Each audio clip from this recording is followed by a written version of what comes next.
మొట్టమొదటిగా సేవ ప్రారంభించినప్పుడు కామెడీలు కనబడతా ఉండేవి. ఇక్కడ ఇంటికి రావాలంటే భాగ్యమ్మ గారు ఇప్పుడు కూతామని పిలుస్తున్నాము, రమణ గారు బోయేజ్ గారు ఇంటికి వచ్చినప్పుడు ఉదయమే లేచి 3 గంటలు 4 గంటలు లేచేటప్పటికి దయ్యములు కనబడతా ఉండేవి. నీకు ఎవరికైనా కనబడ్డాయా?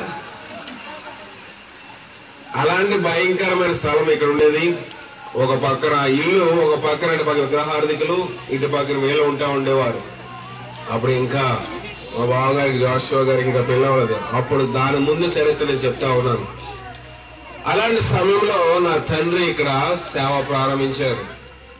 ఇది మొట్టమొదటి క్రిస్మస్ ఆయన లేకుండా మనం ఇక్కడ జరుపుకుంటా ఉన్నాము, మనల్ని ఆత్మీయంగాను. కానీ ఈ బెనవరంలో ఇప్పుడు మనం ఇంతమంది సమకూడి ఈ డబ్బా మీద మనం క్రిస్మస్ ఆరాధన జరుపుకుంటామంటే ఆయన చేసిన త్యాగం అది.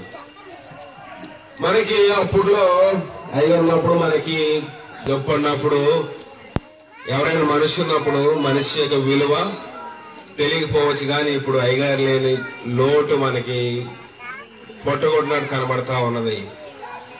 ఆయన ఆకారమైన మాటలు చెప్పిన అది ఎలా ఉండేదంటే ఒక సింహము గర్జించినట్లు ఉంటా ఉండేది. అనేక ప్రాంతంలో నేను వెళ్ళి అనేక మంది నేను ఎవరికైనా నేను పలానా చెప్పాలి, నేను పలానా అబ్రహాం గారు అబ్బాయి అంటే జోగుంపేట అబ్రహాం గారు అబ్బాయి అని చెప్తే ఆయన ఒక పేరు ఉందండి ఈ ప్రాంతంలో, సింహ గర్జన నాకు పేరు ఉంది అయ్యగారికి. ఆయన సేవ చేసిన దినముల్లో బలంగా ఉన్నప్పుడు రాత్రి 3-4 గంటల వరకు కూడా చలనక వర్షం అనక ఎండనక లెక్క చేయకుండా ఆయన అనేక ప్రాంతాల్లో సేవ చేశారు. అలాంటి త్యాగం మనం చేయలేము. ఎందుకంటే ఆయన బట్టలు లేనప్పుడు కూడా బట్టలు ఒక పక్క ఉతుక్కొని బియ్యం నవలి కడుపు నింపుకొని ఈ ప్రాంతాల్లో సేవ